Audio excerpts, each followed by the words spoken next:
هەڵبەتە مەبەست لەو جیهادە نەیفەرموو وتركتم القتال، فەرمووی تركتم الجهاد. جهادیش پێغەمبەری خوا عەلەیهی سڵاة وسەلام دەفەرمێ جاهدوا المشركين بأموالكم وأنفسكم وألسنتكم. دعوەکردن جیهادە و ماڵبەخشین بۆ سەرخستنی دینی خوا و بڵاوکردنەوەی دینی خوا جیهادە، و هەروەها بەدەستیش جیهادکردن ئەوە هەر جیهادە بە نەفس و بەدەست. بۆیە وا تێنەگەین کە چارەسەری موسڵمانان لەوەدا دەیکا کە دەستکەین بە کوشتار کە جیهاد یعنی نە. پێغەمبەر صلی الله علیه و سەلەم لەم حەدیثەدا دووشتی نەوت کە داعشیەکان و تونڕەوەکان دەیڵێن، دووشتی نەوت. ئەو دووشتە چی بوو؟ یەکەمیان نەیفەرموو وتركتم القتال، دووەمیشیان نەیفەرموو حتى ترجعوا إلى الجهاد أو إلى القتال. نەوتی سەبەبی زەلیلیتانەوەیە کە ئێوە کوشتار ناکەن، جیهاد بە چەک ناکەن، نەیوت فەرمووە سەبەبی زەلیلیە، چونکە نابێەوە سەبەبی زەلیلی بێ. بۆ پێغەمبەری خوا عەلەیهی سڵاة وسەلام بۆ خۆی سوڵحی حودەیبیەی کرد لەگەڵ موشریکین بۆ ڕاگرتنی چەکداری و شەڕکردن جەنگ بۆ 10 ساڵ. بۆیە کە هەڵنەستان بە جیهاد بە نەفس سەبەبی زەلیلی بووایە پێغەمبەر صلی الله علیه و سەلەم نەیدەکرد، بەڵکو سەبەبی چی بوو؟ سوڵحی حودەیبیە فتح، سەبەبی فتحی مەککە و انتشاری دین بوو. بۆیە ئەمە حاڵی بین کەسانێک نێن گەنجی داما و بخەڵەتێنن کاکە سەیری حەدیث کە سەبەبی زەلیلی موسڵمانەوەی ئێمە وازمان لە جیهادی چەکداری هێناوە. طبعا جیهادی چەکداری ژەوەندەشی موسڵمان دەیکەن، خۆدەشی کافر نایکەن، دەڵێن غەڵەت حاڵی بووی، باسی جیهادی کردنەک باسی قیتال و جیهاد بە جیهادی چەکداریش لە کاتی خۆی و بەرامبەر کافر بەڵێ ئیمانمان پێیەتی لە کاتی خۆی و بەرامبەر کافر کە شروطی خۆی لە تیادا مەوجود بێت. ئەمما بەو شێوازەی کە ئێوە دەیکەن نەخێر، بە هیچ شێوازێک جیهاد نییە، ئیفسادە، چونکە ئێوە قیتالی کافر ناکەن، قیتالی موسڵمان دەکەن و هیچ شروطی جیهادی شەرعیشتان تیادا نییە. دووهەم هەڵەیان دەڵێن چارەسەری موسڵمانان جیهادی چەکداریە، دەڵێن نەخێر، پێغەمبەر صلی الله علیه و سەلەم نەیفەرموو حتى ترجعوا إلى القتال، فەرمووی حتى ترجعوا إلى دينكم والدين يبدأ بالتوحيد. دين بتوحيد دەست پێ دەکات کە شهادة أن لا إله إلا الله،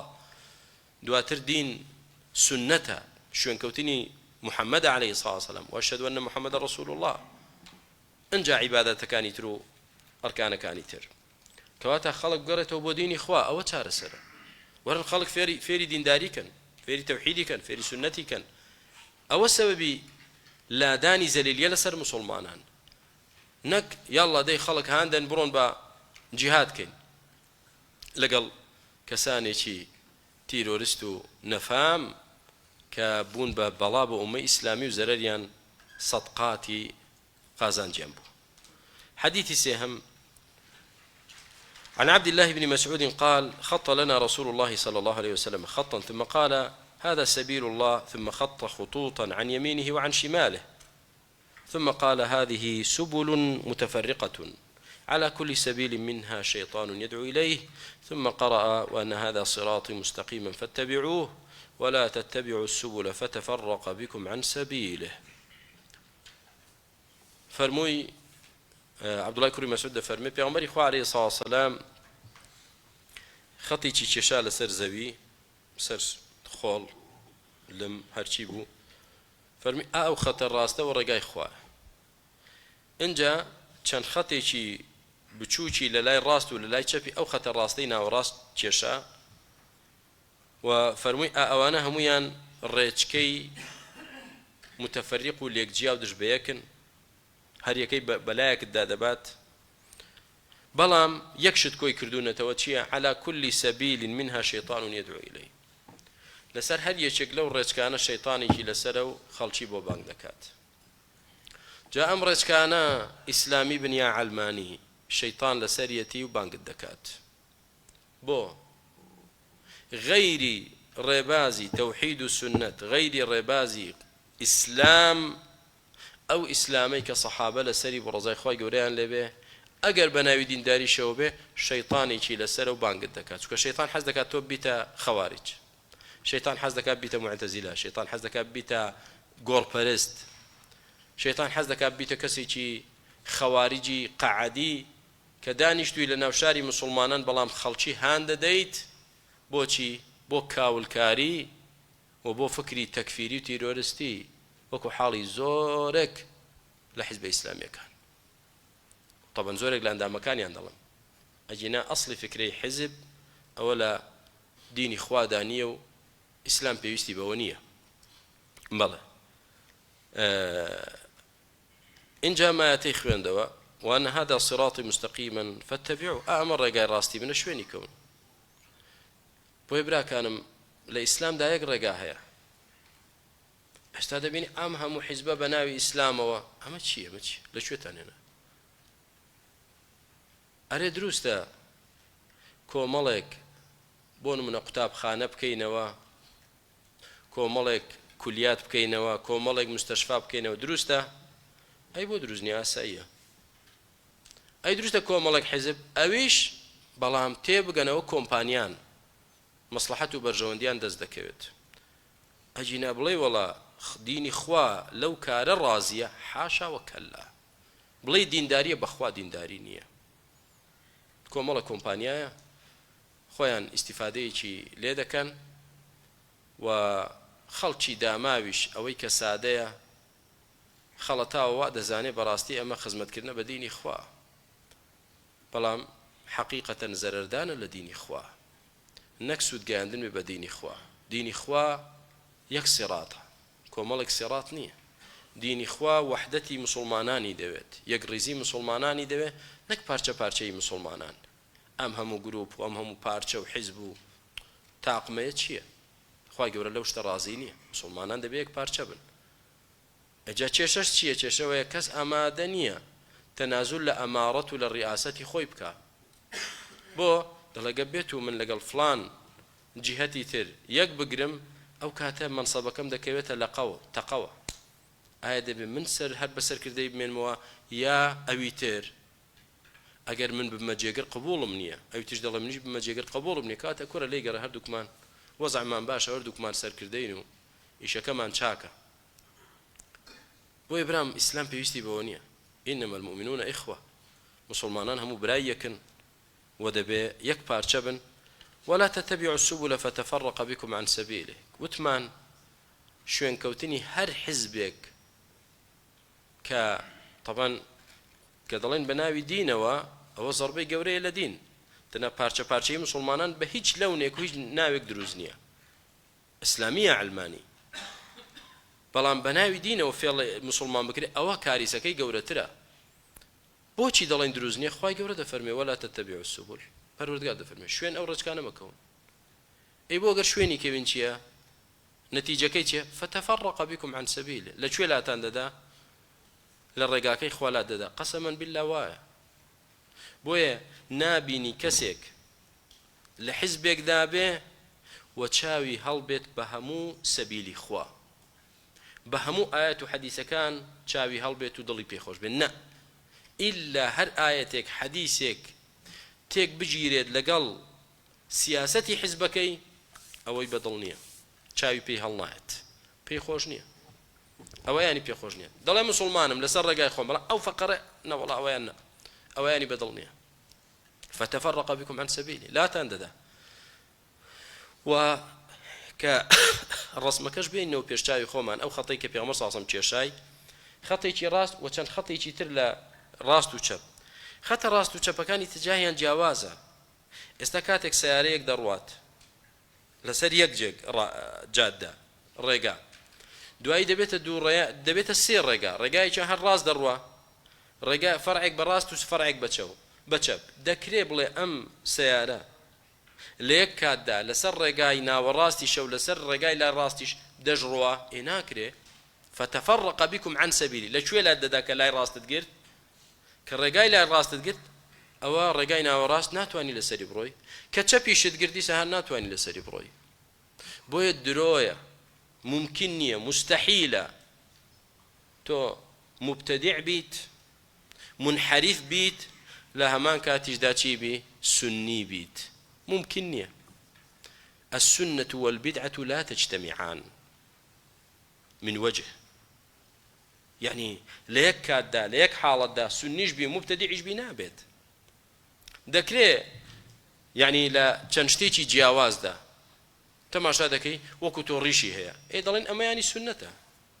بەڵام ئەوەی تر ینی بیدعەیە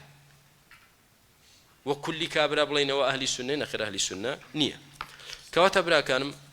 ئەی دوعات ئەی بانکخوازان ئەی مامۆستایان خەڵکی فێری چی بکەین فێری ئەوان کەین لەسەر ڕێگا ڕاستەکەی خوا بڕۆن مسلمانان هەموو برای یەکتر بن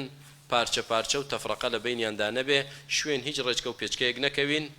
زەرەرەکەی چییە فتفرق بكم عن سبيله حديثي چوارم قضيكا باختلاف كوتاينا بلو تفرقي قولة دروا في عمر إخوة عليه الصلاة والسلام فرموي تفترق هذه الأمة على 73 فرقة كلهم في النار إلا واحدة قالوا ما هي تلك الفرقة يا رسول الله قال ما أنا عليه اليوم وأصحابي فرموي چۆن لە ریوایەت تردا هاتووە جوولەکە بوو بە حەفتاویە گاور بوون بە حەفتاد و ئەو ئومەتەش دەبێتە حەفتاو سێ پارچە هەمووی دەچێتە دۆزەخەوە بەس یەک فرقەی دەمێنێت دەچێتە بەهەشتەوە لێرەدا براکانم ئەوانەی کە لەسەر گروپە گومڕاکانن دەیانەوێت چاواشەکاریەک بکەن دەڵێن چۆن دەبێت هەر لە حەفتاو سێ موسڵمان حەفتاو دوی بۆ جەهەنەم بێت یەکی بۆ بەهەشت بێت جوابمان چییە چۆن پێغەمبەری خوا سەڵ وا بێڕەحمە لە کاتێکدا ڕەحمەتەن للعالەمین ئێستا لە ناو موسڵماناندا هەر لە حەفتاو سێ موسڵمان حەفتاو دوی بۆ جەهەنەم بێ یەکی بۆ بەهەشت بێ ئێ کوا ڕەحمەت کوا جوابتان کاکە عومەر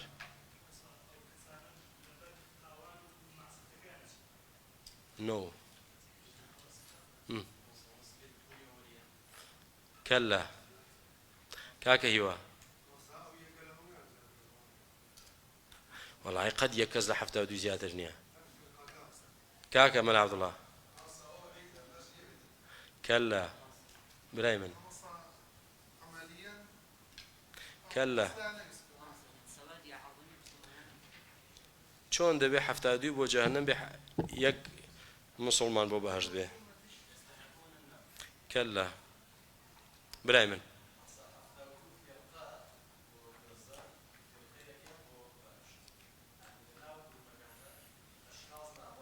أحسنت بارك الله فيك يا من مغالطيكم كردن يكسب بسردان تيبري لولا أولادك لن جواب مدنا وتم دالين منحرفة كان دالين شون دبي لحفتا وسي مسلمان حفتا دوي بو جهنم به خريك نيو جوابكم ددني آخر لبر أو لبر أو نابل أصلا وانية كوا بيغمبر صلى الله عليه وسلم فرمويتي حفتا لحفتا وسي مسلمان حفتا دوي بو جهنم اشتواي فرمو حديثك هذا له حديثك وانا ولا برا حديثك هذا فرمو مسلمان دبنا حفتا وسي فرقة حفتا وسي فرقة انجا حفتا ودوي بو جهنم إلوانية أو حفتا ودو فرقيا أو حفتا ودو فرقيا بهر همويان يقل سردي فرقي ناجيا ناكن بهر همو فرقة كان يقل سردا ناكن دليل مانشيا دليل لسروة شيا أري زحمن نبي لنا وشاري سليماني جهمية كان چند كسن كوري خلق دازاني جهمي چيشا أي معتزلة كان چندن معتزلة چين أي خوارج كان چين خوارج كان چند گەنجێکی داماوی سەر لە شێواون کەوا دەزانن خزمەت بە دینی خوا دەکەن بە پەنجەی دەستلەوانەی بژمێرن تەواو ئەی ئیخوانەکان چەندن ئیخوانەکانش با بڵێن 1000 کەسە وانە و زۆر بەشی تێناگا کە قەزیەکە چییە وا دەزانێت خزمەت بە ئیسلامە باشە باقیەکەی تر چییە سەوادی عەظەمە برا سەوادی فرقەی ناجیە سەوادی عەظەمە یعنی عامەی موسڵمانان ڕەشڕوشتی موسڵمانان وەرە پرسیار لە خاڵە حاجیەک داپیرەیەکە نەنەگیان پورێگیان ئەرێ تۆ کام ئیسلامەت دەوێ ئەو ئیسلامی واصلی کوڕی عەتائی لەسەر بوو یا ئەوەی ئەبوو بەکر و عومەر و عوتمان و عەلی لەسەر بوو دەڵێ ڕۆڵە واصل چێە خوا بە زیادی نەکات ناشی ناسم چیم داوە لێی ئەی ئەو ئیسلامی فڵانە کەسی لەسەر بوو یا ئەوەی فڵانە کەسی لەسەر بوو تێگەیشتی خەڵک مسلمان بەعام ڕازی نییە بە غەیری ئەو ئیسلامە نەبێت کە پێغەمبەر صلی الله علیه و سلم هێناوێتی ئەمما بەهۆی جەهلەوە تووشی هەڵە دەبن سەهلە يعني ئەوە لە دائیرەی ئەهلی سونە دەری ناکە ئینشاءالله لە دائیرەی ئەهلی سونە دەری ناکە بۆچی چونکە معدەنەکەی پاکە فیترەتەکەی سەلیمە کامەی کە زۆر بەرەو لاڕێیی براوە بەهۆی نەزانینیەوە فەقیرە ئاەتێک حەدیثێکی بۆ باسکە ڕێک دێتەوە سەر ئەسڵەکەی خۆی نمونەیەکی خۆش جارێکیان لە ماڵی شێخ ڕەبیع بووین خوای گەورە تەمەنی درێژکا لەسەر خێر و لەسەر حەق لە ئێمەش و لەویش ببورێ ئەخیری هەموو لایەکمان خێرکە پیاوێکی لێ بوو مصری بوو مصریەکە قەشە بوو پێشتر قەشە بوو یعنی لە جامیعەی نەسڕانی لوبنانی تەخەڕوجی کردبوو لەوانە بوون کە ڕۆژانی یەکشەممە دادەنیشتن و چیان دەکرد سەکی غوفرانیان تەوزیع دەکرد و لە گوناهی نەسڕانیەکان خۆش دەبن چونکە عادەتیانە نەسڕانی ڕۆژی یەکشەممە ئەوەی کە زینای کردووە ئەوەی کە درۆی کردووە ئەوەی کە ماڵی خەڵکی خواردووە الحاصل دەچێ پارەیەک دەداتە قەشەکە و قەشەکە دەڵێ من لێت خۆش بووم دەستی بەسەر دادەنێ و کۆتایی هات تەواو بسم الله بۆچی چونکە ئەوان خۆیان بە نیشتەجێی خوا دەزان لە جیاتی خوا لە خەڵک خۆش دەبن والحاصل وتی من تێگەیشتم ئەو دینە ئێمە لە سەرین بەخوا ڕاست نییە ئەوەی مسلمانان لە سەرینی ڕاستە هەرچەندە زۆری چیان لە دینەکە شارەزانە من تیجارێکیان هاتین بۆ داوای چی مسلمان هەڵگێڕنەوە بیکەن بە نەسڕانی وتی چوین لە مصر دەستمان کرد بە داوا لە لوبنانەوە بۆ مصر وتی بەناو سەعیدی مصر و گوند و لادێکانیان ئەوانەی کە هیچ خوێندەواریان نییە چونکە دەترسان خۆمان لە خوێندەوارەکان بدەین وتی کاکە خەڵکێکی زۆرمان بە پارە کڕی فعلا قەناعەتمان پێکردن کاکە عیسا عەلەیهی السەلام کوڕی خوایە عیسا مخەلصی ئومەتە پارەماندا پێیانەوەیش فەقیر و نەدار و هەژار بوون وەڵا تەواو قەناعەتیان کرد موعیدمان دیاری کرد وتمان بۆی لەو بی ئەفاسیدەی ناو ئیسلام دەریان کەین بۆ بیئەی حەق بیئەی دینەکەی خۆمان هەمووی بلیتی تیارەمان بۆ بڕین لە موعیدێکدا بەرەو لوبنان بیان بین تێڵا هەمووی لە قیتاردایە کاکە هیچیان پژمی و الحەمدوللای کرد وتی تێگرا صەڵوا عەلە النەبی تی ئەو قیتارە دەنجیدایە اللهم صل علی محەممەد وتمان با بەڕایگرە ئەمە بە حساب کردومانن بە نەسڕانی ئێستا هەمووی اللهم صل علی محەممەد یەتی بەخوا گاڵتەمان پێدەگەر بەس پارەکەی خواردین تێڵا قیتارەکە لە نزیکترین مەحەڵتەکە ڕایگرت من دابزن بەخوا ئێوە بۆ ئێمە نابن جا مەبەستم عامەی خەڵک هەرچەندە بەلا ڕێژدا ببرێ بە بچووکترین شت دەتوانی بهێنیتەوە سەر ڕێگای ڕاست چونکە ئەو نیەتەکەی پاکە بۆیە سەوادی ئەعظەم براکانم سەوادی ئەعظەم لەگەڵ ئەهلی سوننەیە بۆ ئەم حەدیثە کەس فێڵتان لێ نەکە کاکە چۆن دەبێت لە 73 مسلمان 72 بۆ جانبێ دەڵێن چێ وتوێتی چێ وای وتوە ئەسڵن پێغەمبەر صلی الله علیه و سلم شتی وای نەفەرمووە بەڵام فێرقە زۆرن کاکە هەر چەند کەسێک بەیەکەوە ڕاست دەبێتەوە ئیعلانی حیزبێک دەکات و پارەیەک وەردەگرێت و خاوەنی فکرەیەکەوە بە حەفتا حیزبی ئاوا بە حەفتا بڕێچکە و پێچکەی ئاوا بینی مقارنەیەکی لەگەڵ سەوادی ئەعظەمی مسلمان هەر هیچ نین بۆیە إلا واحدة یەک فرقە دەچێتە باش ئەو فرقەیە زۆرینەی مسلمانانە سەوادی ئەعظەمی مسلمانانە بەڵێ و نیشانەکەشی چییە ئەو فرقەیە چێ ما أنا عليه اليوم وأصحابي ئەوانن کە ئەمڕۆ من و هاوڵانی منی لەسەرین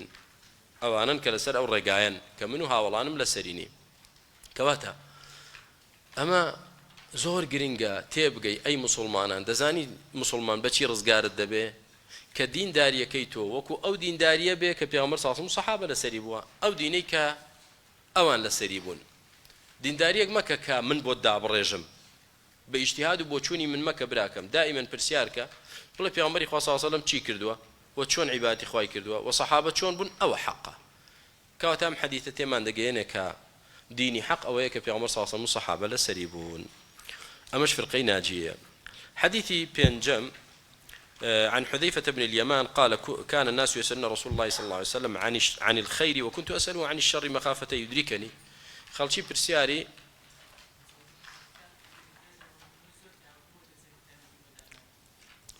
كرة وزيرك بارك الله فيك بحش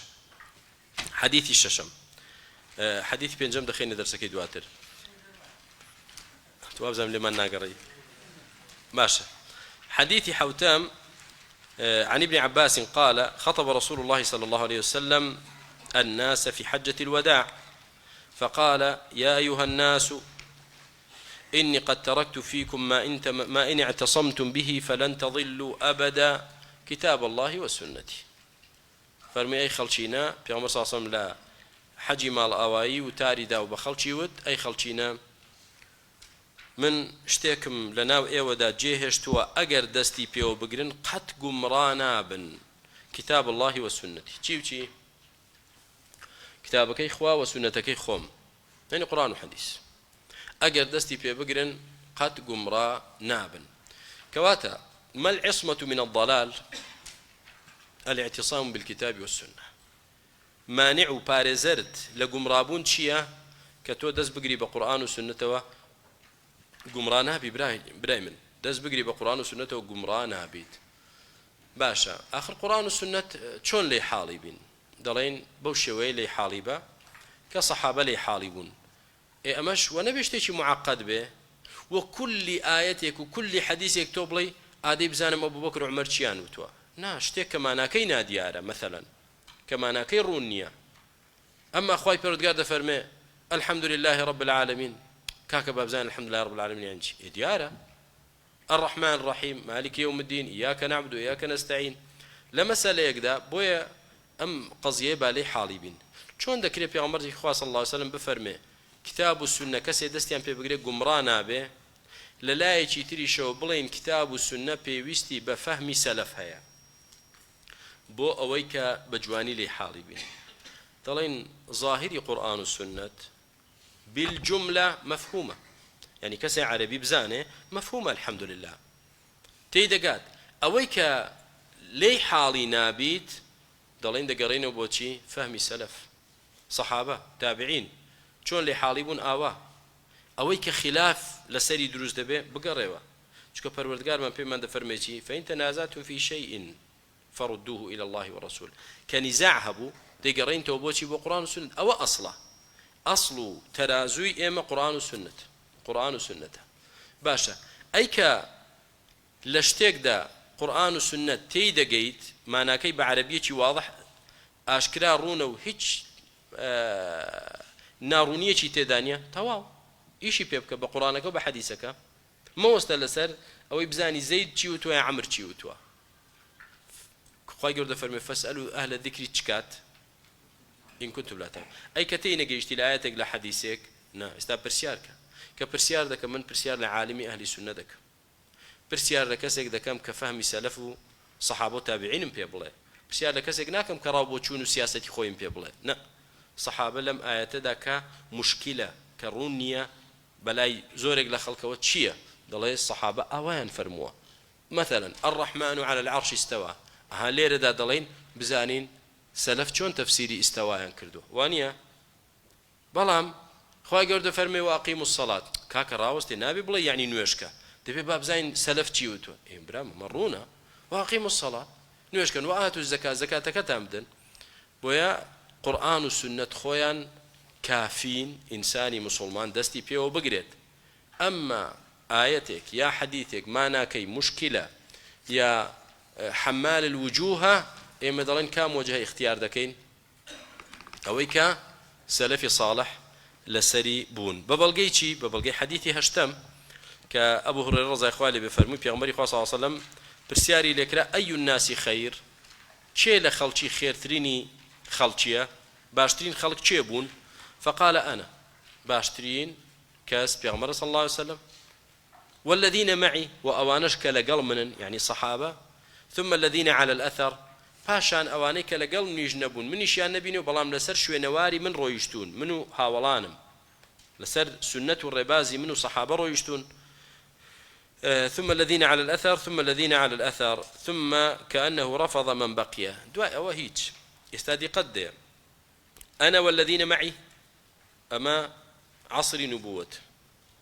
أما قرني يكن ثم الذين على الأثر القرن الثاني ثم الذين على الأثر القرن الثالث القرون الثلاثة المفضلة يعني أمس قرنا مسلمانانی ئەم سێ قەرنا ئەوەن کە ئیقتیدایان پێ بکرێ ئەوەن کە شوێنیان کەوی دینداریەکەت وەکو ئەوان بێت ثم چی ثم كأنه رفض من بقي دوای ئەوە ئەوە نییە بڵێ وڵا ئەو جیلە جیلێکی تەواوە زۆرینەی لەسەر یعنی شارەزا بووە بە حەق و پابەندیشی بووە نە وردە جەهل و دووری لە دین و بیدع و خرافەت سەری هەڵدا و والحاصل کەواتە ئێمە لە دیندارێتیماندا وەکو چێبین وەکو پێغەمبەری خوا صلی الله علیه و آله لەگەڵی بوون اینجا تابعین اینجا چی ثم الذين على الأثر وتتابعي تابعين أو سي قرنا كواتب شيء وازئمش لدين حاليبين إن شاء الله تعالى حديثي نويم معاوية رضي الله عنه قوري لي بدا فرمي في أمر صاصا فرميتي لا تزال طائفة من أمتي قائمة بأمر الله لا يضرهم من خذلهم ولا من خالفهم حتى يأتي أمر الله وهم ظاهرون على الناس فرمي في أمر صاصا فرميتي بردوام طائفة كوملك دستيق لأمتي من راوستاو دبن لسر بأمري خوا لسر أمري خوا واتا بابندي ديني خوا دبن لسر حق دبن بردوام بويا عنواني حديثة كمان شيء الخير باق خير هردا معناه هرچندا فتنة وضلال وفساد وخرابكاري زور بي بلام أهلي حق وخير هردا معنن چوكا بيامر صلى الله عليه وسلم فرميتي بردوام لأمتكم دا كسانك هردا بن لسر حق بن لا يضرهم من خذلهم أوانيك بيان تخذيل يمكن زرر بيناجين من خذلهم يعني من الموافقين ولا من خلفهم أو من المخالفين خذلهم شيء كسانك كوكو تول سر همان دين ومنهج وتوش بحق دادن بلام نايلت كلميك لدمي ناية تدروا مناصري توبكا دان با جهودي تو دابنه ونصرتك نايكا بو حسادت أو شيء بيدوتري المتخاذل شيء الذي يوافقك في المنهج ولكن لا يؤيدك ولا يناصرك يوافقك في المنهج لكن يخالفك في الواقع لمنهجك دا لقلته تودل القرآن والسنة يجدل القرآن والسنة تودل منهج سلف يجدل منهج سلف بلام لولا ولا جياتي كاتك تو دعوة ذكي بوديني خوا بشتد بقري لبشتوها خنجر اللي دا أو متخاذلة يا هرشي حملية هرچی عدوانە بێتە سەر تۆ ئەبەدەن کەلیمەیەک ناکە کە مناسەڕەی توی تێدا بێت ئەو پێیان دەوترێ متەخاذل کە مسلمان سەرشۆڕ بکات بەڵام زەرەر نادا هەر متەخاذل بن فەرمووی لا يضرهم کە ئێوە مناسەڕەمان ناکەن وا مەزانن دەعوەکە پەچی دەکەی بەخوا دەعوە هەر دەڕوا کەیفی خۆتە زەرەر لە خۆت دەدەی فەرموو بڕۆ دەرەوە دوور کەرەوە دەستکە بە تەقەکردن بەخوا بە زەرەر لە خۆت دەدەی لا يضرهم من خذلهم ولا من خالفهم أي أوانيك مخالفا لأهل ضلال وبدع أوانيش شو تابياني خريق با قصبك بهتان بك دجمناتي بك حج زرر لخود دي زرر لأهل حق نادي حتى يأتي أمر الله ما بس شيء لنا الريح الطيبة التي تأتي قبل قيام الساعة بيش قيام الساعة بايك ديت هرشي أهل إيمانه لجير بالي وديقريته ودمريت وهم ظاهرون على الناس يعني غالبون يعني بردوام الحمد لله دعوي أهل حق منصورة ظاهرة كواتا أما مجديتي زور خوش براكانم گرنگ ئەوەیە تۆ لەسەر حەق بی ئەو حەقەی کە سەحابە لەسەری بوو پێغەمبەر صلی الله علیه و لەسەری بوو گرنگ ئەوەیە خەمی ئەوە مەخۆ چێ لەگەڵت دەبێ و چێ دژت دەبێ هیچ زەرەر لێ نادا بە ئیزنی خوا گرنگ ئەوەیە تۆ لەسەر حەق بی وهم ظاهرون على الناس هەر چەندە متەخاذل لەلایەک و مخالف لەلایەکی تر هەوڵی شکستت بدەن ناتوانن بۆ لەگەڵ حەق بی خوا لەگەڵتە والحمد لله وصلى الله وسلم على رسول الله